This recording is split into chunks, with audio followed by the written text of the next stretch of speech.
자, 오늘 함께 은혜 나누실 말씀입니다. 오늘은 요나서 2장입니다. 오늘도 우리에게 주시는 귀한 은혜의 말씀으로 받고요. 함께 같이 합독하였으면 좋겠습니다. 앞에 보시면 이렇게 스크린을 통해서 그 말씀이 나올 것입니다. 함께 천천히 저와 같이 함께 읽었으면 좋겠습니다. 자, 함께 읽습니다. 시작. 요나가 물고기 뱃속에서 그의 하나님 여호와께 기도하여 이르되 내가 받는 고난으로 말미암아 여호와께 불러 아뢰었더니 주께서 내게 대답하셨고 내가 스올의 뱃속에서 부르짖었더니 주께서 내 음성을 들으셨나이다. 주께서 나를 깊음 속 바다 가운데에 던지셨으므로 큰 물이 나를 둘렀고 주의 파도와 큰 물결이 다 내 위에 넘쳤나이다. 내가 말하기를 내가 주의 목전에서 쫓겨났을지라도 다시 주의 성전을 바라보겠다 하였나이다. 물이 나를 영혼까지 둘러싸우며 깊음이 나를 에워싸고 바닷불이 내 머리를 감쌌나이다. 내가 산의 뿌리까지 내려갔사오며 땅이 그 빗장으로 나를 오래도록 막았사오나 나의 하나님 여호와여 주께서 내 생명을 구덩이에서 건지셨나이다. 내 영혼이 내 속에서 피곤할 때에 내가 여호와를 생각하였더니 내 기도가 주께 이르렀사오며 주의 성전에 미쳤나이다. 거짓되고 헛된 것을 숭상하는 모든 자는 자기에게 베푸신 은혜를 버렸사오나 나는 감사하는 목소리로 주께 제사를 드리며 나의 서원을 주께 갚겠나이다. 구원은 여호와께 속하였나이다 하니라. 여호와께서 그 물고기에게 말씀하시매 요나를 육지에 토하니라. 아멘. 하나님은 너를 지키시는 자 너의 우편에 그늘 되시니 낮의 해와 밤의 달도 너를 해치 못하리. 하나님은 너를 지키시는 자 너의 환난을 면케하시리. 그가 너를 도우시리라. 너의 출입을 지키시리라. 눈을 들어 산을 보아라. 너의 도움 어디서 오나. 천지 지으신 너를 만드신 여호와께로다. 천지 지으신 너를 만드신 여호와께로다.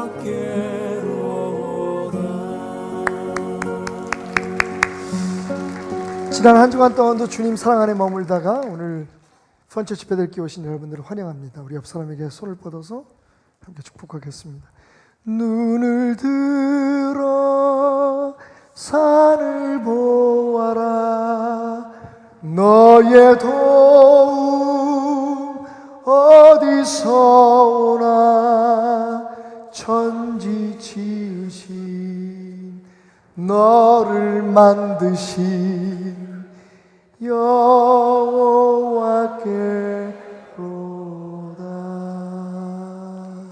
주님 사랑 안에 여러분 항상 머무시면서 주의 은총과 은혜를 누리시기를 주님 이름으로 축원합니다. 어제는 우리 라엘이가 그 두도를 맞는 날이었습니다. 그래서 제가 요즘은 제 책 사러도 그 서점에 잘 안 가거든요. 보통 이제 이북으로 보거나 혹은 이제 부탁을 해서 그 책을 사서 보곤 하는데 어제는 그 라엘이를 위해서 특별히 제가 서점에 나갔습니다. 2살입니다. 저를 닮아서 천재이긴 하지만 아직 글을 잘 읽지 못해서 이 아이에게 어떤 책을 사줄까 생각하다가 그림책을 하나 샀습니다. 미운 아기 오리. 옛날에 우리가 알았던 제목은 미운 오리 새끼였는데, 이제는 그 아이들에게 이런 그 언어도 굉장히 순화해서 제목을 미운 아기 오리라고 하는 그런 책을 제가 골랐습니다. 그림책이라고 하니까 보니까 뭐 겉에 그림도 있고 해서 제가 쑥 돌쳐봤는데, 그림이 달랑 이거 하나예요. 다 글씨로만 가득 차 있습니다. 그래서 얼마나 황당했는지요. 자, 사실은 그렇지 않습니다만, 만약 그렇다면, 그림책이라고 팔고 있는 이 책에 그림이 달랑 이 오리가 알을 바라보고 있는 이 장면 하나가 딱 그려져 있다면, 이 모퉁이에 그려져 있는 이 조그만 그림 하나가 전부라면, 여러분, 이걸 그림책이라고 부를 수 있을까요? 그림책이라고 부를 수 없을까요? 그림이 있으니까 그림책이라고 우기면 할 말은 없겠죠.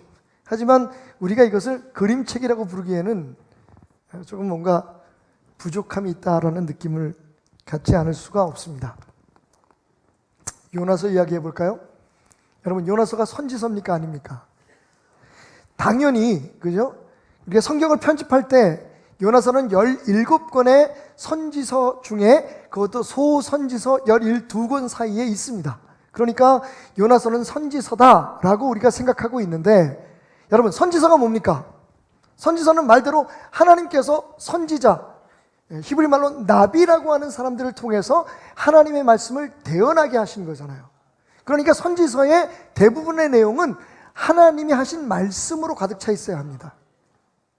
그 하나님이 주신 말씀을 선지자가 전한 기록들이 남아 있어야 되죠. 그런데 여러분, 요나서에는 하나님께서 주셔서 요나가 선포한 말이 얼마나 될까요?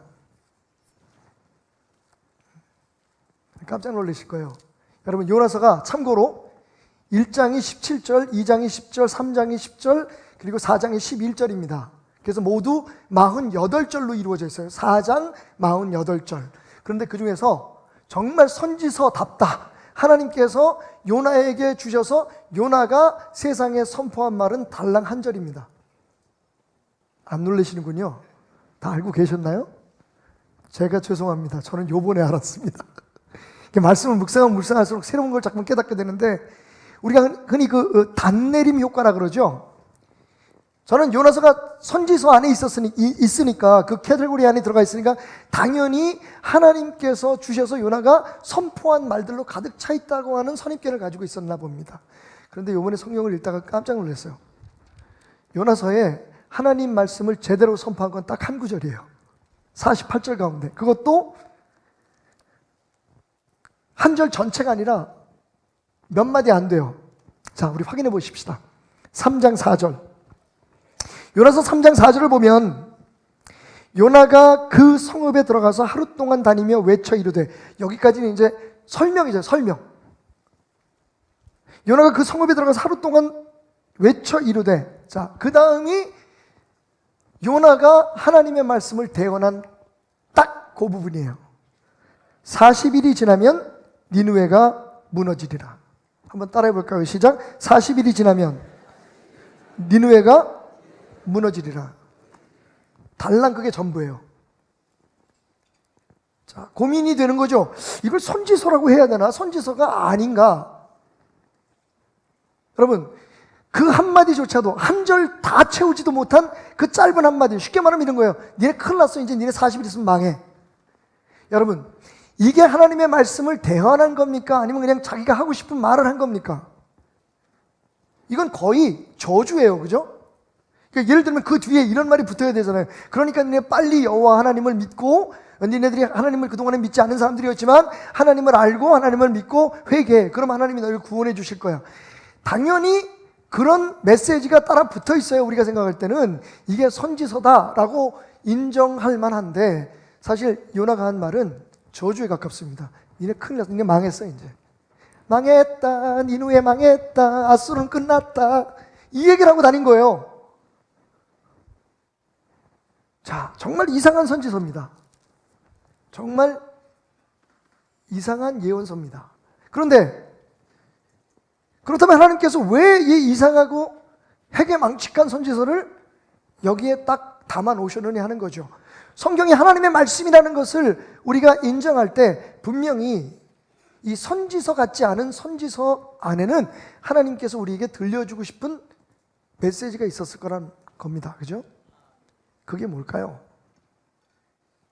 고민하게 됐습니다. 그리고 저는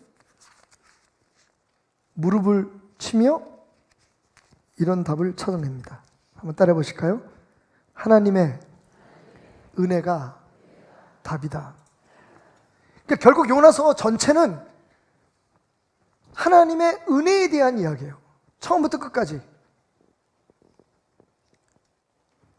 하나님의 말씀을 우리에게 대언하기보다는 그 요나의 이야기와 요나 한 사람의 그 짧은 한마디, 저주와 같은 니네 40일이면 망해 라고 하는 그 한마디로 인해서 일어난 하나님의 거저 주시는 선물, 은혜에 대한 이야기들란 말이죠. 자, 따져볼까요? 여러분, 일단 요나가 그렇게 떠들고 다니는데 마저 죽지 않은 게 하나님의 은혜입니다. 그죠?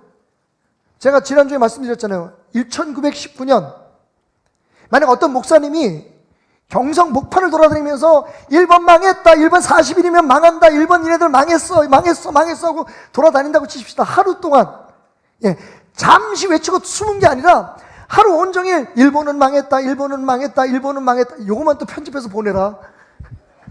일본은 망했다, 일본은 망했다 이러면 여러분 그 사람이 살아날 수 있겠습니까? 최소한 그죠? 그 악명 높은 서대문 형무소에 3평도 안 되는 그 감옥에 갇혀서 고문을 당했을 거예요.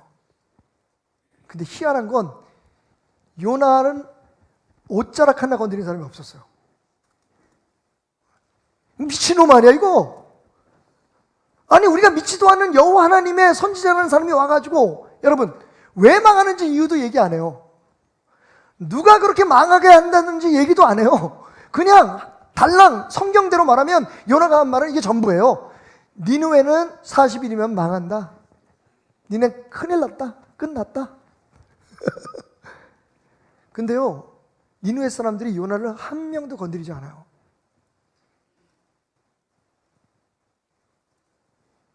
하나님의 은혜죠.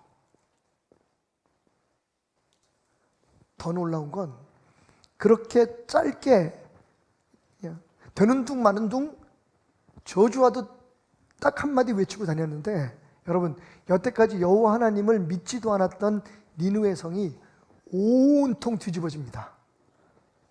회개를 해요. 심지어는 자기가 여러분 말씀드렸잖아요. 그 인류 역사상의 가장 악랄한 문화잖아요. 가장 잔인한 그런 그 문화를 가지고 있던 그 나라의 왕이 하나님 앞에 베옷을 입고 회개를 해서 아이고야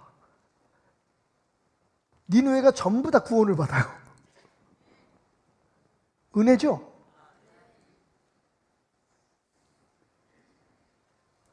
그뿐 아닙니다. 1장부터 다시 돌아가면 그렇게 하나님의 분명한 명령을 어기고 도망가는 요나를 하나님께서 버리지 않으시죠. 은혜죠.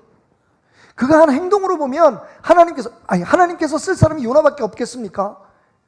그죠? 요나 아니래도 여러분 나중에 4장에 가면 박넝쿨 그리고 그 박넝쿨을 밤새도록 뜯어먹은 벌레 한 마리 이런 것들을 통해서도 하나님께서 당신의 뜻을 이루시잖아요. 당신의 뜻을 말씀하시잖아요.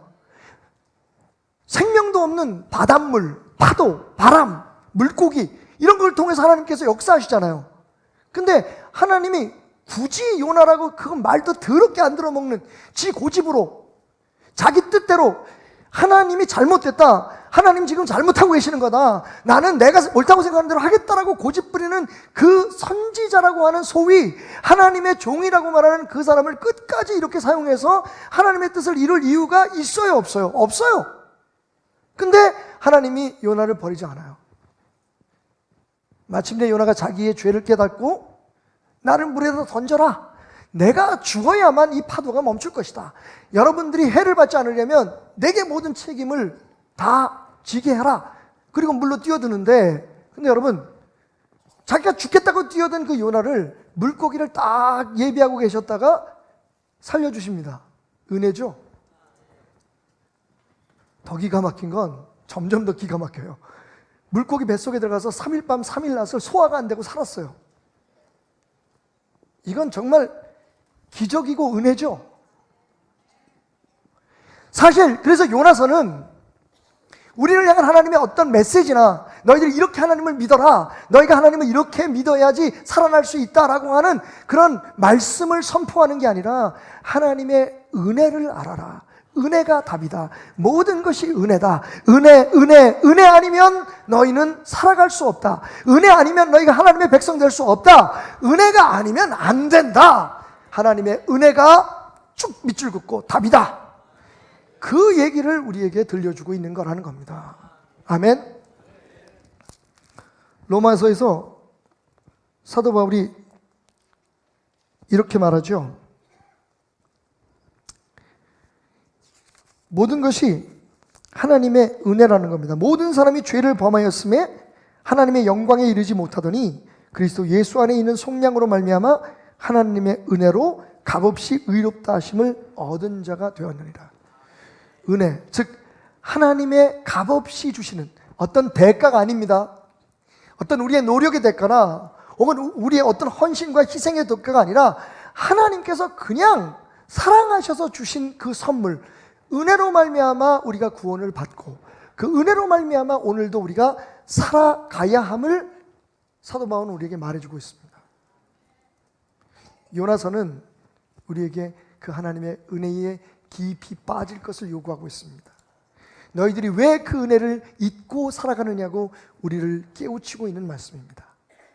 자, 그렇다면 그 우리의 인생의 답인, 우리를 구원한 그런 힘인, 그리고 우리가 살아갈 때에 지금도 우리의 삶의 원동력이 되어야 될 저 승리의 그날까지, 하나님 앞에 설 때까지 우리가 우리의 삶의 힘으로, 우리의 삶의 능력으로, 원리로 붙들고 살아가야 될 이 은혜를 어디서 만날 수 있을까요? 한번 따라해 봅시다. 깊은 곳에서 그 은혜를 만나자. 깊은 곳에서 만날 수 있어요. 자, 여러분, 요나가 자기 발로 걸어 다닐 때는 은혜를 몰랐습니다. 자기를 하나님의 종으로 부르시고 자기를 하나님의 일꾼으로 사용하신 그 선택하신 하나님의 은혜를 인정하지 못했어요. 처음에 요나가 하나님의 종으로 불림받았을 때는 그 감격이 있었을 거예요. 아마 우리가 잘 아는 어메이징 그레이스라고 하는 그 찬양의 1절이 그의 마음속에서 맴돌았을 겁니다. 나 같은 죄인 살리신 주내 놀라와. 요나야, 내가 너를 내 종으로 삼는다. 내가 너를 내 일꾼으로 사용하리라. 처음 그 음성을 들었을 때, 그렇게 선택받았을 때 요나는요, 내가 뭐가 잘난 게 있어서, 내가 무슨 능력이 있어서 하나님 나를 주의 일꾼으로 삼아주셨군요, 고백이 있었을 거란 말입니다. 그런데 시간이 흐르면서 이제는 좀 주의 종으로, 선지자로 인정받기 시작하면서 그가 드디어 하나님의 말씀을 자기의 뜻대로 해석하기 시작합니다. 자기의 생각과 하나님의 말씀이 틀렸을 때 하나님이 바꿔야지, 내가 맞는데 왜 하나님이 나한테 이런 명령을 주시느냐고, 하나님 지금 당신 실수하고 있는 겁니다 라고 말하듯 하나님께 등을 돌려대고 서쪽으로 가라면 동쪽으로 가고, 육로로 가라 그러면 바다로 가고, 도시로 가랬더니 배를 타고 저 땅끝을 향해서 갑니다.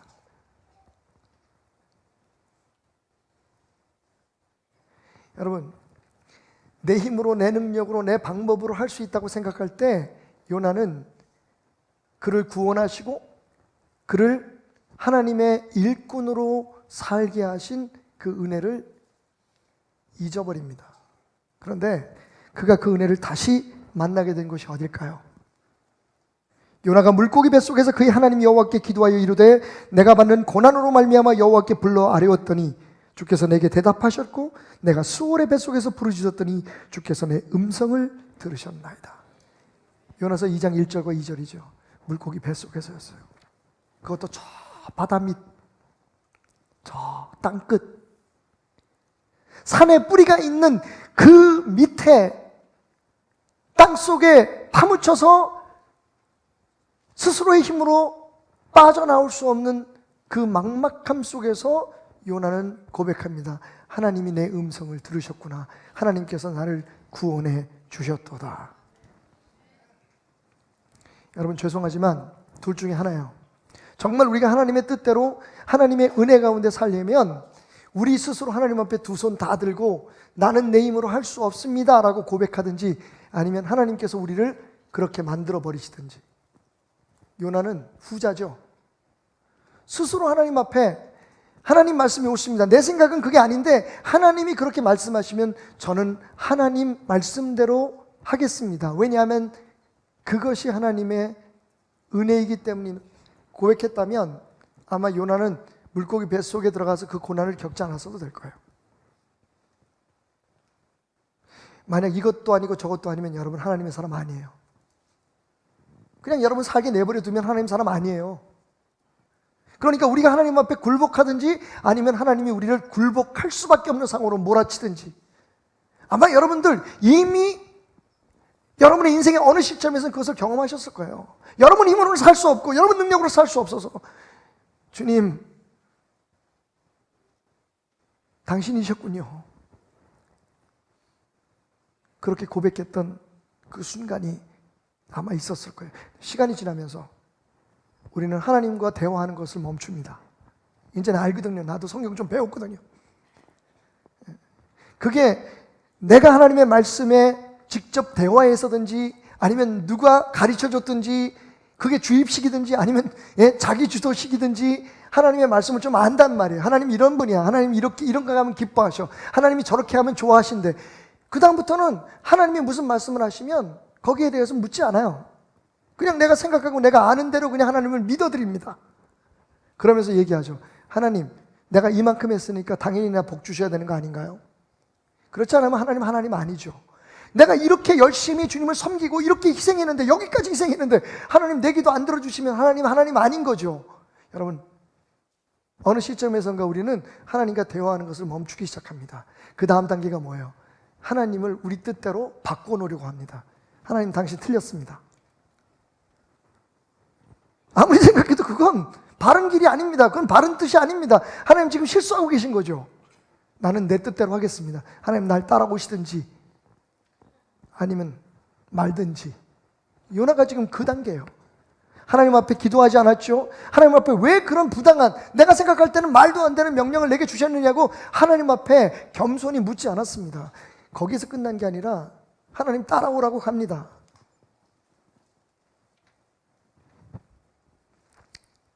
그러던 요나가 다시 하나님의 은혜를 만난 곳이 어디다? 그 깊은 물고기 뱃속 그 고난의 깊은 곳에서, 그 낮은 곳에서 하나님을 만났다는 거예요. 여러분, 그것도 그럴 것이, 제가 지금 수요일마다 로마서 강의하고 있죠? 이제 막 시작했습니다. 여러분, 늦지 않았습니다. 안타깝게 수요일날 설교는 지금 저희 교회에서 다시 보기가 되지 않아요. 손님 끌기 위한 작전입니다. 그게 아니고 거기까지 손이 안 가요. 너무 힘이 들어서. 그래서 그냥 지금 안 나가고 있는데, 여러분, 지난주에 제가 로마서를 강의하면서 이런 생각이 들었어요. 제가 계속해서 지금 매주일 한 번씩 얘기하는 건데, 세상의 다른 종교와 우리 기독교가 다른 점이 뭐냐? 기독교가 아닌 다른 종교는 사다리를 우리가 우리의 힘으로 올라가야 우리가 믿는 신을 만날 수 있어요. 소위 다른 종교의 신은 저 높은 사다리 끝에서 우리가 땀을 뻘뻘 흘리고 우리의 노력과 수고와 선행과 희생으로 그 올라가는 사다리 끝에서 잘 왔다 우리의 손을 잡아주시는 신이란 말이에요. 그런데 기독교의 하나님은 어떤 분이시냐? 우리에게 올라오라고 안 하시고 하나님께서 그 사다리를 직접 내려오셨어요. 그래서 가장 낮은 곳에서 우리를 구원하신 하나님이라는 거예요. 여러분, 이 차이를 분명히 아셔야 돼요. 그런데 우리는 다시 오케이 하나님 감사합니다. 우리를 구원해 주신 그 은혜, 이 낮은 곳에서 경험했으니 그 높고 높은 별을 넘어 낮고 낮은 곳에 우리의 인간의 모습으로 오셔서 피 흘려 죽기까지 우리를 구원하신 그 사랑을 내가 여기서 구원했으니 자 이제부터는 내가 올라가서 주님을 만나겠습니다. 하나님 말씀하시다. 아니 올라가지 마. 여기 내가 있다. 아니 괜찮습니다. 내가 올라가겠습니다. 그리고는요 종교적인 수고와 노력과 희생과 헌신을 통해서 우리가 하나님 앞에 우리를 증명하려고 합니다. 우리의 믿음을 증명하려고 해요. 그리고 사람들은 부추깁니다. 야 저 사람 진짜 믿음 좋아. 우와 저 사람 하는 행동 봐. 야 저 사람 성경책을 몇 번 읽었대. 40일 금식 기도를 10번을 했다며. 저 사람이야말로 저 사다리 중간쯤 아니면 끝쯤에 올라가서 조금 있으면 하나님을 만날 거야. 그런데 우리 하나님은 어디 계십니까? 저 깊은 곳에 계십니다. 저 낮은 곳에 계시거든요.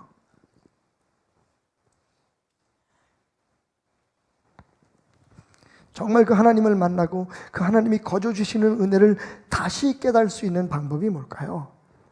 요나의 기도가 우리에게 그 길을 보여줍니다. 첫째, 내가 주의 목전에서 쫓겨났습니다 라는 것을 스스로 자인할 수 있어야 돼요. 한번 따라해 보겠습니다. 내가 주의 목전에서 쫓겨났습니다. 여러분, 나는 내 죄로 말미암아 나는 나의 본성상 하나님으로부터 쫓겨난 사람의 자손입니다. 우리는 영원히 죽을 수밖에 없는 존재로 이 세상에 왔다는 거예요. 여러분, 이게 인정이 안 되면 하나님 필요 없습니다. 그죠? 구원이라는 단어 자체가 무의미한 거예요. 여러분이 어떻게 하나님을 믿게 되었는지, 어떻게 이 교회까지 나오게 되었는지 저는 잘 모르지만 여러분 분명한 것 하나는 하나님께서 여러분을 택해서 여기까지 불러오셨다면 여러분 안에 적어도 이 고백이 있어야만 합니다. 나는 하나님께로부터 쫓겨난 사람입니다. 다시 말하면 나는 죄인이라는 거예요. 하나님으로부터 분리된 사람. 아담이 에덴 동산에서 쫓겨났듯이 오늘 요나가 고백하듯이 주께서 나를 깊음 속 바다 가운데 던지셨으므로, 여러분 깊은 바다에 나를 던진 게 누구라고요? 하나님이라고 고백합니다. 큰 물이 나를 둘렀고 주의 파도와 큰 물이 다 내 위에 넘쳤으며 내가 말하기를 내가 주의 목전에서 쫓겨났을지라도. 여러분 이제야 요나가 고백합니다. 아 그렇지요, 내가 하나님께 쫓겨난 사람이었죠. 내 죄로 말미암아 로마서 3장에서 사도 바울이 말했던 것처럼 모든 사람이 죄를 범하였음에 하나님의 영광에 이르지 못하더니 우리는요 에덴 동산에서 쫓겨난 사람의 자손입니다. 우리 피 속에는 하나님으로부터 쫓겨날 수밖에 없는 죄의 본성이 있다는 거예요. 이걸 스스로 고백하지 않으면 우리가 하나님의 은혜를 만날 수 없습니다. 은혜는 내가 하나님으로부터 죄로 인해서 쫓겨난 사람이라는 것을 인식하고 그것을 기억할 때 주어지기 때문입니다. 보세요, 요나가 어땠다고요? 자기 발로 걸어갈 때, 자기 힘으로 살 수 있을 때 나도 이젠 하나님만큼 생각할 수 있어. 내가 판단하는 게 하나님의 생각보다 옳아라고 생각했을 때는 여러분 은혜를 몰랐던 때예요. 은혜를 몰랐던 때요. 그가 어떻게 하나님으로 불림을 받았는지, 그가 어떻게 주의 종으로 쓰임을 받게 되는지 그 은혜를 잊어버렸을 때예요. 여러분 은혜는요, 하나님의 은혜는 우리를 위해서 십자가에 피 흘리기까지 우리의 죄를 대속하셔서, 여러분 우리가 약할 때, 우리가 죄인 되었을 때에, 우리가 심지어는 원수 되었을 때 우리를 구원해 주신 그 하나님의 은혜. 여러분 우리가 착해져서 구원하신 거 아니에요.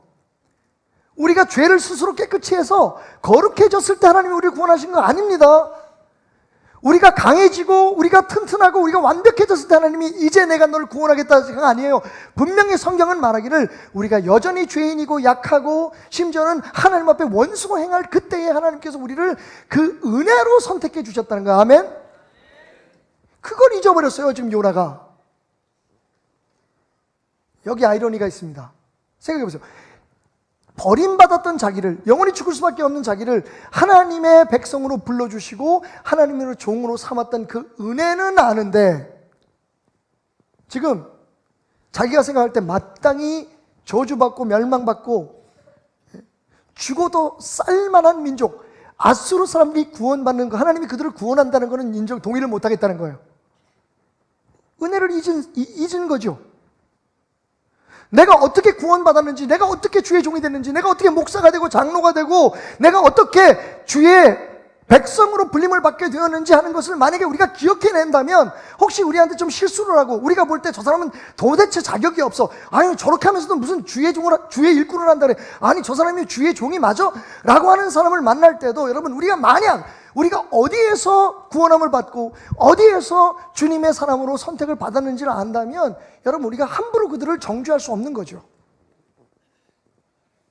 은혜로 살려면 우리가 그것을 기억해야 돼요. 우리는 원래 쫓겨난 사람들이라고요.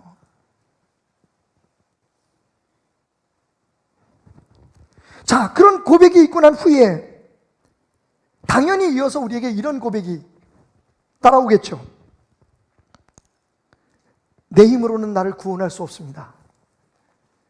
하나님께서 쫓아내신 그곳에, 내가 버림받은 그곳에서 영원히 죽을 수밖에 없는 죄인의 그 자리에서 내 힘으로 하나님께 돌아갈 수 있는 길은 없습니다. 내가 나를 구원할 수 없습니다. 다시 말하면 영적 무력함을 고백하는 단계가 필요한 거죠.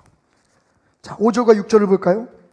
물이 나를 영혼까지 둘러싸우며 기품이 나를 에워싸고 바다풀이 내 머리를 감쌌나이다. 내가 산의 뿌리까지 내려가 싸우며 땅이 그 빗장으로 나를 오랫동안 막았사오나. 여러분, 지금 요나가 고백하는 모든 걸 보면 정말 이건 아주 처절하게 막힌 상황을 얘기하죠. 바다풀이 나를 에워쌌다는 말은, 내 머리를 감쌌다는 건 뭡니까? 여러분, 바다풀은 어디에서 자라죠? 떠다니는 거 아닙니다. 강가의 옥자마가 아니에요. 이건, 바다풀은 바다 밑에, 가장 밑은 바닥에서 뿌리를 받거나 아니면 거기에 있는 돌들에 붙어서 자라나는 풀이 바다풀입니다. 그러니까 지금 요나가 어디까지 갔어요? 완전히 바다 밑, 인생으로 말하자면 자기 인생의 바닥에 지금 이른 거예요. 근데 그것도 모자라서 뭐라고 고백하냐면 산의 뿌리까지 내려갔다, 땅 끝까지 내려간 거예요. 근데 거기서도 부족해서 뭐라고 얘기하냐면 땅이 그 빗장으로 나를 오랫동안 막았다. 이 물고기가 아마 그 땅 속으로 몸을 감췄을지도 몰라요. 땅 속에 파묻힌 거예요, 아주. 그래서 자기 힘으로는 자기를 구원할 수, 여러분, 물고기 밖으로 나와도 요나는 죽어요. 온통 물이잖아요. 자기 스스로 자기를 구원할 수 있는 길이 전혀 없다라고 지금 고백하고 있는 거예요. 그러면서 뭐라고 그의 고백의 마무리를 합니까? 나의 하나님 여호와여, 주께서 내 생명을 구덩이에서 건지셨나이다. 아멘. 여러분, 인류의 역사 속에 수많은 사람들이, 소위 뭔가를 찾는 사람들이 구원의 길을 위해서 애를 써왔어요.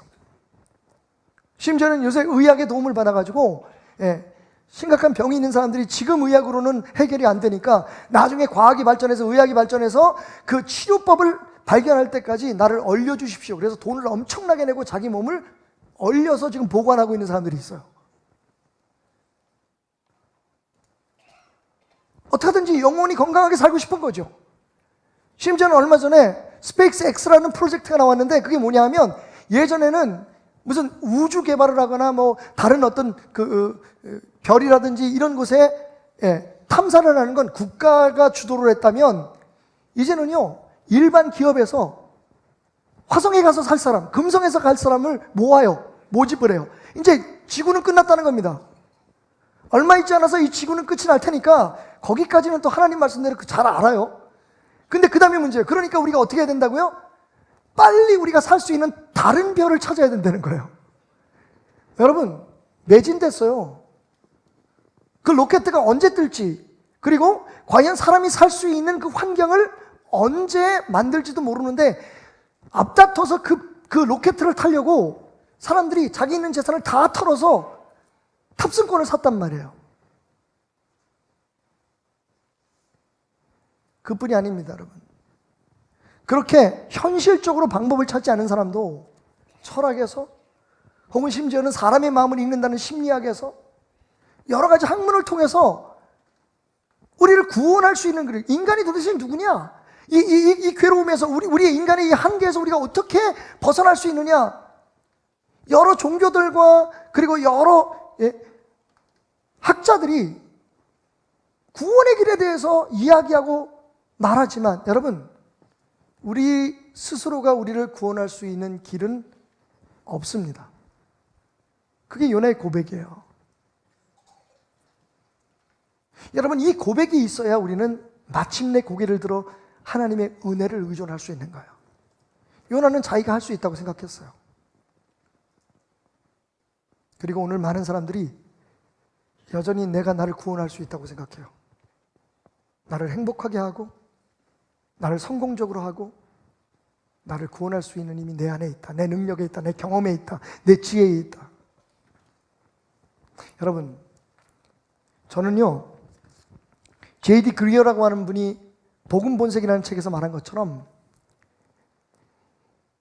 은혜 그리고 복음, 이것이 우리를 구원할 때까지만 필요한 힘이라고 생각하지 않아요.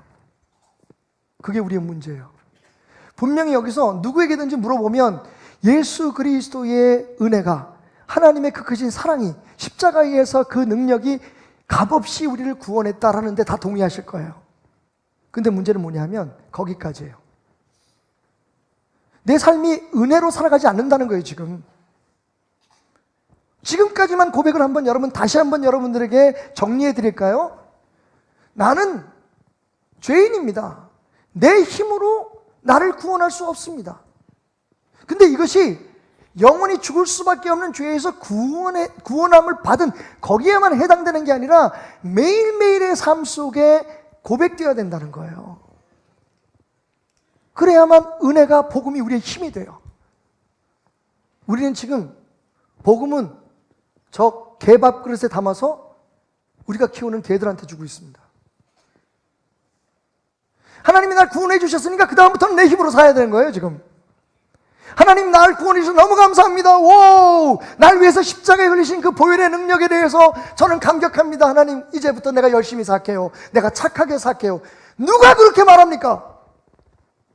내가 너희를 은혜로 구원했을 뿐만 아니라 너희 능력, 너희들의 어떤 미래의 쓸모를 보고 너희를 구원한 게 아니라 온전히 내 사랑으로, 거저주는 내 사랑으로 너희를 구원했으니 너희의 삶도 그 은혜로 살아가야 된다고 말합니다. 어떤 우리 행동이나 우리 어떤 수양의 결과가 아니라 그 하나님의 사랑을 기억하고 하나님 아니면 살 수 없습니다는 고백을 우리의 마음속에, 우리의 입에 끊임없이 뱉어내면서 사람을 만나든지 혹은 무슨 일을 하든지 미래를 위해서 우리가 어떤 것에 도전을 하든지 자녀들을 양육하든지 심지어 하나님 앞에 예배드리는 순간에도 우리가 예배를 잘 드려서 우리가 멋있게 찬양을 해서 우리가 완벽하게 뭔가를 준비를 해가지고 우리 교회의 프로그램으로, 우리 교회의 어떤 훈련 과정으로 하나님 앞에 도달하자. 여러분, 말이 안 됩니다. 우리가 왜 찬양을 잘해야 되고 왜 우리가 예배를 엄숙하고 아름답게 드려야 됩니까? 그건 하나님의 은혜에 겨워서이기 때문입니다. 이렇게 함으로 하나님을 기쁘게 해드리려고 한다면 여러분, 우리의 예배는 1000번 드리면 1000번 실패입니다. 옛날에 구역시대는요, 절대로 무슨 장애가 있거나 상처가 있거나 병이 있는 짐승을 하나님 앞에 드릴 수 없었죠. 만약 한 마리라도 그런 짐승이 드려지면 그 제사는 실패한 제사입니다. 오늘 여기 1000명의 성도들이 앉아서 예배를 드린다고 치십시다. 우리 모두가 다 정말 한 마음으로 하나님을 온전히 예배하는 마음으로 예배드리지 않으면 우리 예배는, 만약에 구약적인 개념의 예배라면 우리 예배는 실패입니다. 누군가 지금 말씀을 들으면서 굉장히 세상의 어떤 일들을 생각하고 지금 오늘 예배를 드리면서 여러분의 마음속에 뭔가 자꾸만 누구를 미워하는 마음이 있거나 오늘 예배에 대해서 불편한 마음이 있다면 그 예배는 여러분만 실패하는 게 아니라 예배 자체로서 이 예배는 꽝입니다.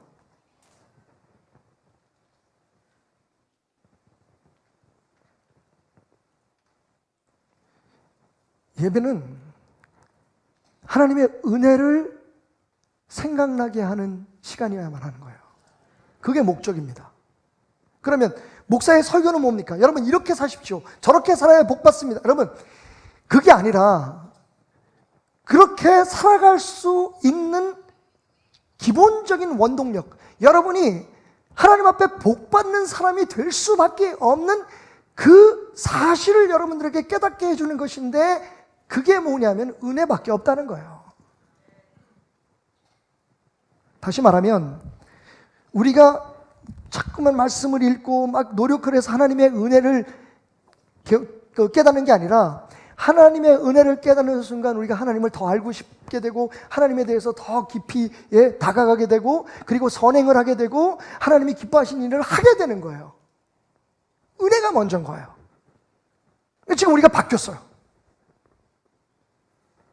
우리의 신앙이 바뀌었어요 지금. 그러니까 우리가 뭘 해서 우리가 착하게 살아서 우리가 선하게 살아서 나는 그런 사람이 아닌데 내가 진짜 착하게 살고 바르게 살고 내가 막 내 입에서 옛날에는 그냥 뭐 기분 나쁘고 그러면 욕이 나왔는데 이제 욕을 안 해서 하나님 앞에 더 가까이 가야지. 여러분 그렇게 노력해서 하나님을 믿는 건 성경이 우리에게 가르치는 복음이 아니에요. 반대로 그냥 이 예배 시간에 그랬구나. 정말 하나님께 쫓겨날 수밖에 없었던 죄인이었던 나를 하나님이 정말 있는 모습 그대로 나를 사랑해 주셨구나. 그 사랑에 겨워서 나도 모르게 손을 뻗어 헌금도 하게 되고 손을 뻗어 길거리에 쓰러져 있는 사람 그 사람 보니까 내가 생각이 나는 거야. 나도 만약 하나님의 은혜가 아니었으면 내가 어디서 뭘 하고 살지 지금 모르는 거예요. 누가 나한테 정말 모진말로 나를 공격하고 나를 욕을 하고 억울하게 해도 나도 옛날엔 하나님 앞에 그런 사람이었는데 하나님이 날 용서해 줬어. 여러분 예수님이 계속 말씀하시잖아요. 내가 너희를 사랑한 것 같이 너희도 사랑하라. 내가 선생이 되고 내가 주가 돼서 너희의 발을 씻어주었으니 너희도 이같이 다른 사람들의 발을 씻어줘라. 여러분 은혜를 깨닫지 못하면 은혜를 기억하지 못하면 은혜 속에 잠기지 않으면 은혜로운 삶을 살 수가 없는 거예요. 그건 다 노력인 거예요. 사도 바울은 말합니다. 일꾼이 일해서 받은 걸 선물이라고 말하지 않는다. 하나님의 은혜는 선물입니다. 그 은혜가 우리를 살아가게 하는 거예요. 그 은혜가 우리를 모든 환난에서 담대하게 하는 거예요. 우리가 혹시 우리의 삶에 겪고 싶지 않은 일을 겪고 우리가 상상할 수 없는 고통을 받는 그 순간에도 여러분 은혜가 있다면 은혜 속에 여러분 산다면 하나님이 여러분을 그럼에도 불구하고 얼마나 사랑하고 계시는지를 안다면 그 모든 고난을 이겨내는 거예요. 여러분 기억나십니까? 어떤 새신자가 교회 왔는데 교회 오자마자 너무 많은 환난이 있는 거예요. 사실은 예수 믿으면 다 잘 된다 그래서 왔는데 더 막 문제가 꼬이는 거예요. 그때 이 사람이 지금 이제 신앙이 좋아졌는데 그 사람이 제일 듣기 싫었던 얘기가 뭔지 아십니까? 하나님을 더 열심히 믿어야 돼. 하나님이 다 알아서 해주실 거야. 그 얘기가 제일 듣기 싫었대요. 도대체 얼마만큼 내가 노력을 해야지? 그죠? 남편 아이들 저녁밥도 안 차려주고 매일 교회 와가지고 시키는 대로 기도하고 애쓰고 새벽까지 그러고 밤새도록 눈물을 흘리면서 집에 돌아가는데도 안 되는데 도대체 얼마만큼 내가 노력해야지 얼마만큼 더 내가 수고해야지 하나님이 내 기도를 들어주신단 말이야. 그게 제일 힘들었다는 거예요. 복음을 깨닫기 전까지. 근데 여러분 그분이 복음을 알았잖아요. 그분이 하나님의 사랑을 알았잖아요. 그 사랑, 하나님의 사랑을 기억하게 되니까 나 같은 죄인 살리신 주님의 은혜가 너무 감사하고 고마워서 하나님 앞에 눈물로 기도하지 않을 수가 없더라는 거예요. 예전처럼 그렇게 열심히 했지만 그 열심이 내가 하나님을 만족시키고 그래서 하나님으로부터 무언가를 받으려고 매달리는 열심이 아니라 내가 받은 사랑이 너무 고마워서 그때부터는요 여러분 문제 자체가 해결되지 않았어도 그 문제를 바라보는 내 마음이 달라졌더라는 거예요. 속썩이는 남편도 잘 풀리지 않는 아이들의 상황도 다 그냥 그대로 감사하고 그들에게 불평하고 막 기도 열심히 하고 집에 가가지고 나는 이렇게 열심히 네 애미는 이렇게 밤을 새서 기도하는데 너는 도대체 그게 뭐냐 밤새도록 술 처먹고 들어와가지고 매일 속을 써 그런 얘기를 하지 않게 되더라는 거예요. 오히려 그런 아들을 축복하게 되더라는 거예요. 여러분 복음은요 하나님의 은혜는 우리를 구원하는 데에만 쓰임받는 물건이 아닙니다. 지금 오늘 예배 드리는데 은혜 없이 예배 드리면 그 은혜는 그 예배는요 우리의 노고가 되고 수고가 돼요. 여러분이 찬양할 때에 은혜 없이 찬양을 드리게 되면 그건 노래 잘 불러서 사람들에게 인정받고 우리가 성가되잖아. 그러니까 노래 잘해야지. 거기에 그냥 그건 보여주는 것에 끝나요. 저도 성가대 지휘를 했잖아요. 지금 돌아와서 제가 생각하는 게 뭐냐면 우리 지휘자님 들으라고 하는 얘기는 아닌데 들으면 도움이 될 거예요. 자꾸만 노래를 잘하려고만 얘기했어요. 성가대의 분위기를 은혜롭게 만들고 우리 공동체의 분위기를 하나님의 사랑을 이야기하고 하나님의 사랑에 대해서 간증하는 단체를 그런 그룹으로 만들면 이 사람들이 부르는 노래가 잘하고 못하고 마음에 와닿는 은혜의 찬송이 되는데, 그런 활동이 되는데 제가 그걸 몰랐어요. 그래서 야, 성가대는 노래 잘해야 되는 거지, 지금 화음이 틀렸잖아. 맞아요 여러분. 뭐 누구나 다 성가대 하게 그러면? 성가대는 노래 잘해야 되죠. 그런데 그 노래를 잘하는 게 우리의 노력과 수고와 훈련과 트레이닝으로 이루어지는 게 아니라 내 안에서 우러나는 감사와 은혜로 부려지면 그게 와닿더라고요. 제가 설교에 대한 비결도 배웠어요. 여러분 죄송합니다. 이게 이제서 조금씩 알아가니까 이제 내년에는 또 내가 뭐라고 얘기할지 모르겠어요. 여기 있다면. 그런 거죠. 저는 여태까지 여러분 예수 믿는 사람이 이렇게 살아야 됩니다, 저렇게 살아야 됩니다, 그걸 얘기하는데 바빴어요. 근데 하나님이 요즘 들어서 정말 저를 가장 깊은 곳으로 끌고 가셔서 깨닫게 해주세요. 태남아, 나는 네가 내 사랑을 전하기를 원해. 내 은혜만을 전하기를 원해. 그래서 저 사람들이 너희 양들이, 내가 너에게 맡긴 양들이 스스로 하나님의 은혜에 감격해서 그들이 어떻게 하나님 앞에 그 은혜를 보답하게 살아갈 수 있을까? 둘 중에 하나죠. 여러분 말씀드렸잖아요. 훈련 프로그램을 잘 만들고 성도들을 계속 교회에 나오게 하고 어떤 프로그램을 통해서 사람을 훈련시켜서 그렇게 믿는 것처럼 보이게 만들든지, 아니면 정말 무슨 교회가 이래, 뭐 베들교회는 뭐 하는 일도 없네, 매일 예배만 드리고 마나봐 라는 비난과 조롱을 들어도 결국 하나님의 사랑에 푹 빠져, 우리가 무슨 성경부라든지 무슨 복덕이라든지 성가대라든지 무슨 공동체라든지 목적 자체가 우리를 향한 그 하나님의 은혜를 기억하는 것. 우리는 버림받은 사람이었는데 우리의 힘으로는 구원받을 수 없었는데 하나님의 은혜로, 그분의 사랑으로 내가 여기 불림을 받아서 하나님의 자녀가 되고 영원한 생명을 얻고, 심지어는 집사가 되고 권사가 되고 안수집사가 되고 전도사가 되고 장로가 되고 목사가, 이 은혜를 잊어버리면요 정죄하게 돼요. 판단하게 돼요. 고집을 부리기 시작하는 거죠. 요나처럼. 사실은 그래서 우리 재직의 그 훈련이나 지금 교회의 모든 훈련들이 거기에 포커스를 맞추려고 우리 목회자들이 계속 모여서 노력하고 있어요. 지금 저희가 책도 읽고 같이 기도도 하고 지금 하는 건 딱 한 가지. 어떻게 성도들이 은혜에 젖어서 살아갈 수 있게 하나. 은혜가 나를 구원하는 데만 임한 게 아니라 구원받은 나의 삶의 매일매일의 삶 속에 행복할 때나 즐거울 때나 모든 일이 잘 풀릴 때뿐만 아니라 일이 꼬이고 답답해지고 힘들어지는 그 순간에도 어떻게 은혜로 그 상황들을 이겨내고 변화도 시키고 어떻게 하나님이 우리에게 주시기를 원하는 그 축복을 우리의 삶에 누릴 수 있을까? 우리의 수고와 노력이 아니라, 종교적인 행위가 아니라 하나님의 사랑이 우리를 그렇게 만들 수 있도록 우리를 드릴 수 있을까? 요나가 여러분 고백한 것처럼, 하나님 나는 이제 안 되네요. 여기서 나를 구원하실 분은 하나님밖에 없으십니다. 그렇게 고백하게 만들까?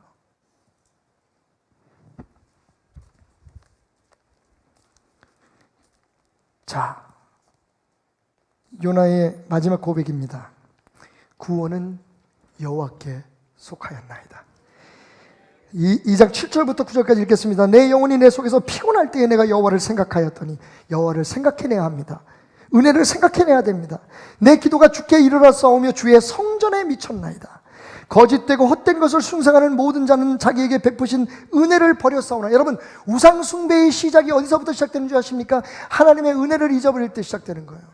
나는 할 수 없었는데, 나는 아닌데 하나님께서 나를 그렇게 하게 하셨구나, 나를 이렇게 만들어 주셨구나. 그러니까 하나님이 내 삶의 주인이 되고 하나님만이 내 삶의 소망이 되어야 된다는 것을 잊는 순간 어떻게 돼요? 돈이 우상이 되고, 자식이 우상이 되고, 내 꿈이 우상이 되고, 사람들 앞에서 인정받는 내 체면이 우상이 되는 거예요. 은혜를 깨닫는 사람은 그 모든 것이 의미가 없어요. 하나님이 허락하지 않으시면 제가 이 자리에 설 수 없다는 거예요. 구원은 오직 여호와께 속하였나이다. 나는 죄인이었는데, 나는 버림받은 존재, 나는 영원히 하나님으로부터 떨어진 존재였는데, 하나님 앞에 쫓겨났는데 그래서 내 힘으로 어떻게든지 살아보려고, 내 힘으로 어떻게든지 내 스스로를 구원해 보려고, 내 스스로 어떤 내 인생의 최고의 목표까지 이루려고 몸부림쳤는데 내 힘으로 안 되더라는 거예요. 모든 것이 다 막히고 모든 것이 다 절망적이었을 때 내 기도를 들으신 하나님, 내가 부르짖는 하나님이 손을 뻗어서 나를 구원해 주셨다는 거예요. 구원은 오직 하나님으로부터만 임하는 겁니다. 구원은 하나님 것입니다. 그걸 깨달으면 어떻게 돼요? 우리의 삶이 은혜로 채워지는 거예요. 무슨 일이 있을 때 하나님을 생각하는 거죠. 이 또한 하나님의 은혜로 해결될 거다. 은혜가 답이다. 누가 미워하는 사람이 생겨도 그렇죠. 인간의 생각으로는 미워할 수 있습니다. 종교적인 판단으로는 여러분 정죄할 수 있어요. 사람들 앞에 저 사람들은 저렇게 사는데 나는 그렇게 안 살아. 스스로 되게 의롭다고 생각할 수 있습니다만 여러분, 그것조차도 우리를 구원하지 못합니다. 오직 하나님만이. 여러분, 이 원칙은 우리가 십자가 앞에서만 깨닫는 게 아니라 우리의 일상생활 하루하루의 삶 속에서 깨달아져야 되는 거예요. 이렇게 깊은 곳에서 은혜를 만나게 된 후에, 이건 저의 결론입니다. 어떻게 살아야 할까요? 따라합시다. 하나님의 은혜가 나의 삶의 BGM, 배경음악이 되게 하자. BGM, 백그라운드 뮤직이죠. 여러분, 언젠가 그런 얘기를 하는 사람을 들었어요. 어떤 연예인이 그러더라고요. 나는 내 삶을 영화처럼 살고 싶어. 만약 우리의 삶이 영화라면 여러분, 영화의 어떤 그런 그 장면들이 나올 때마다, 그죠? 어떤 주인공이 고난을 겪거나 주인공이 어떤 환희의 어떤 승리를 하거나 이럴 때 보면 뒤에서 백음악이 나오죠. 백뮤직이라 할 때, 백그라운드 뮤직, BGM이라고 보면 줄여서 배경음악이 나옵니다. 전쟁 영화에는 전쟁 영화 빵빵빵빵 뭐 이런 음악이 나오겠죠, 그죠? 아니면 그런 사운드 이펙트가 효과 음악이 나오든지 음향이 나오든지. 이걸 기억하시나요? 빰빰빰빰빰빰빰빰빰빰빰빰빰빰빰빰 빠바바. 뭐죠? 예, 미션 임파서블의 백그라운드 뮤직이죠. 스파이 영화에는 이런 노래 음악이 나오는 게 맞아요. 빰빰빰빰빰. 그 다음에 여러분, 이게 좀 남사스럽습니다만, 예, 에로 음악에는 뒤에 어떤 음악이 나오죠? 애들 없지? 여러분의 삶이 영화같이 산 드라마 같은 삶이라면 지금 여러분의 삶에 어떤 음악이 울려 퍼지고 있느냐는 거예요. 우리가 정말 하나님의 사람이라면 어떤 백그라운드 뮤직이 울려 퍼져야 될까요? 하나님의 은혜가 우리의 백그라운드 뮤직이 되어야 되는 거예요. 에베소에 쓴 편지에 사도 바울이 이렇게 말합니다. 시와 찬송과 신령한 노래들로 서로 화답하며 너희의 마음으로 주께 노래하며 찬송하며 범사에 우리 주 예수 그리스도의 이름으로 항상 아버지 하나님께 감사하며 그리스도를 경외함으로 피차 복종하라. 여러분, 이게 성령 충만한 사람의 삶에 대한 묘사예요. 시와 찬송과 신령한 노래로 서로 화답하라. 우리의 삶에 어떤 상황에서나 은혜의 찬송이 우리의 삶의 백뮤직이 돼야 돼요. 여러분이 만약에 어떤 중요한 그 계약을 위해서 걸어갈 때 여러분 뒤에서요, 예, 빰빰빰빰빰빰빰 이런 음악이 나오면 안 돼요. 예? 이런 음악이 나오면 안 돼요. 여러분이 걸어갈 때 여러분 뒤에서 이것이 나의 간증이요, 혹은요, 은혜로다 주의 은혜, 이런 찬양이 나와야 돼요. 예? 하나님의 꿈이 나의 비전이 되고, 이런 음악이 여러분 백관으로 쫙 나올 때 여러분이 걸어가셔야 돼요. 여러분이 부부싸움 할 때 여기서 막 폭탄이 터지고 저기서 막 총소리가 나는 음악이 터지면 안 돼요. 비록 우리가 치열하게 싸우고 다투는 그 순간에도 여러분의 뒤에 배경음악은 뭐가 돼야 돼요? 은혜가 돼요. 내가 이제까지 지내온 것은, 예? 심지어는 이 정도까지는 돼야 돼요. 너 같은 죄인 살리신 주의 노래. 여러분, 제가 그냥 기억에 남으시라고 그렇게 말씀드리지만, 여러분, 우리의 삶이 영화 같은 것이라면 여러분이 어떤 상황에 있든지 어떤 환경에 있든지 여러분의 삶의 모습과는 관계없이 여러분 뒤에 은혜가 쫙 깔려야 돼요.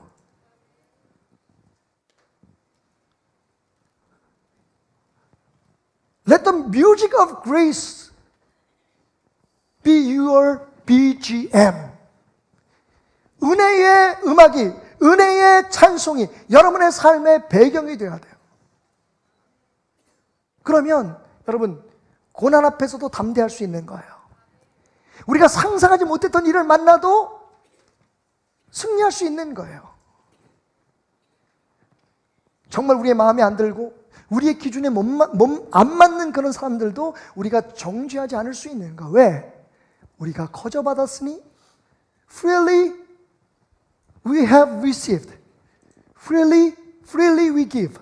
너희가 거저받았으니까 거저 주어라. 그 하나님의 음성이 우리의 뒤에 울려 퍼지기 때문이에요. 난 저 사람보다 좀 나아. 아이, 저렇게 살면 안 되지. 예수 믿는 사람은. 아니, 교회가 왜 이따위야? 그런 말을 하기 전에 내 뒤에 배경음악이 은혜면 오히려 실수하고 잘못하고 함량 미달인 사람을 볼지라도 그 사람을 위해서 기도해 주게 되는 거예요. 그러면서 이렇게 고백하게 되죠. 하나님 눈에 나는 어떻게 보일지. 싸움과 분쟁이 사라지는 거예요. 모든 고난과 역경 앞에서 하나님이 나와 함께 하시기 때문에 나는 이겨낼 수 있다고 하는 믿음이 생기는 거예요. 내가 더 많이 기도하고 내가 더 많이 하나님 말씀 보고 내가 더 많이 난 믿는다 나는 승리하고 이렇게 스스로 자기 스스로를 체면해서 얻어지는 믿음이 담대함이 아니라 하나님의 은혜 때문에 나는 솔직히 안 되면 어때? 왜냐하면 하나님은 더 좋은 계획을 가지고 계시니까. 만약에 그게 안 될지라도 여러분 요나가 물에 빠졌을지라도 그게 오히려 은혜였잖아요. 어떻게 매일 마른 땅만 걸어가면서 꽃향기만 맡고 다니려고 생각합니까? 하나님이 가장 좋은 곳으로 인도하시기 위해서 우리를 그렇게 인도하신다는 거예요. BGM 얘기하니까 생각나는 영화가 하나 있네요. 여러분 그 타이타닉 보셨죠? 보통 타이타닉이라는 영화를 보면 인류 역사상 가장 큰 해양 사고 중에 하나였죠. 그 영화 타이타닉이라는 영화를 보면 아마 여러분이 잘 기억하시는 노래는 그 아이리시 플루트, 그러니까 아이리시 피리 소리가 쫙 앞에서 쫙 은은하게 나오면서 연주되는 그 셀린 디온이라고 하는 진짜 훌륭한 가수죠. 마음도 착해요. 그 셀린 디온이 부르는 My Heart Will Go On이라고 하는 노래가 아마 여러분들의 마음속에는 이 타이타닉 영화의 배경음악으로 생각날 거예요. 근데 예수 믿는 분들이라면 특별히 저에게는 그 My Heart Will Go On이라고 하는 노래 말고 정말 감동적인 장면이 하나 있었어요. 그게 뭐냐면 여러분 마지막 부분에 가면 이제 배가 가라앉기 시작하고 사람들을 구조할 수 있는 구명정에 탈 수 있는 사람들의 숫자는 제한되어 있어요. 그러니까 거기서 진짜 막 사람들이 악하게 변하기 시작하죠. 그러니까 아비규환입니다. 자기 가족들 살리려고 자기를 살리려고 다른 사람들을 죽이기도 하고 물에 집어 던지기도 하고 그래서 막 배에 매달리고 막 서로 살라고 그 지옥의 지옥. 그 상황에서 그 월리라고 하는 바이올리니스트 하나가 찬양을 바이올린 연주자가 함께 연주하던 친구들을 먼저 그 배에 타라고 보내죠. 그리고 자기 혼자 돌아서서 목에다가 낡은 바이올린을 딱 걸고 음악을 연주하기 시작합니다. 여러분 뒤는 지옥이에요. 막 사람들이 서로 죽이고 막 살라고 몸부림치고 막 진짜 말로 다 할 수 없는 그런 장면이 연출되는데 여러분 정말 의외로 이 연출의 그런 묘미를 제가 발견했어요. 거기서 이 사람이 바이올린을 연주를 하는데 그게 찬송가 338장이죠. 내 주를 가까이 하게 함은 십자가 진 같은 고생이라. 그러니까 인사를 하고 배를 타기 위해서 구명보트에 올라타기 위해서 가던 악사들이 연주자들이 다시 돌아와요. 그리고 하나씩 악기를 꺼내서 첼로로 어떤 사람은 콘트라베이스로 어떤 사람은 바이올린으로 내 주를 가까이 하게 하면 십자가 진 같은 고생이라를 잔잔히 연주해요. 여러분 저는 그 장면이 마치 저의 지난날의 삶인 것 같았어요. 정말 뭔가를 위해서 치열하게 내 스스로를 지켜야 하고 싸워야 하고 이겨야 하고 인정받아야 하고 막 그렇게 싸우는데 내 뒤에서는 내 주를 가까이 하게 하면 연주가 되는 거예요. 그 너무 극명하게 대조되는 그 장면이 저를 울게 했어요. 이 성전을 나가서 여러분은 또 치열한 인생의 싸움터를 향할 것입니다. 아마 집에 돌아가 보면 오늘 예배 드리고 나면 모든 문제가 다 해결됐으면 좋겠는데, 아니면 그냥 그 모습대로든지, 아니면 내일 여러분이 가장 생각하기 싫은 쪽으로 문제가 풀릴 수도 있을 거예요. 여러분의 삶이 얼마나 치열하고 얼마나 애잔하든지, 만약 여러분의 삶의 그 뒤변, 그렇게 여러분들이 치열하게 싸우는데, 여러분이 그렇게 치열하게 살아내는데 그 뒤에 천사날 부르니 늘 찬송하면서 주께 더 가까이 나가기 원합니다라는 음악이 연주될 수 있다면, 여러분은요, 예수님이 승리하신 것처럼 승리하는 삶의 주인공이 될 수 있을 거예요. 은혜를 생각하세요. 은혜는 구원받고 버리는 게 아니라 지금 이 순간, 아니 앞으로 우리가 만나게 될 수많은 고난과 역경, 즐거움과 승리의 삶 속에 우리의 삶에 울려 퍼져야 할 나의 인생의 백그라운드 음악입니다.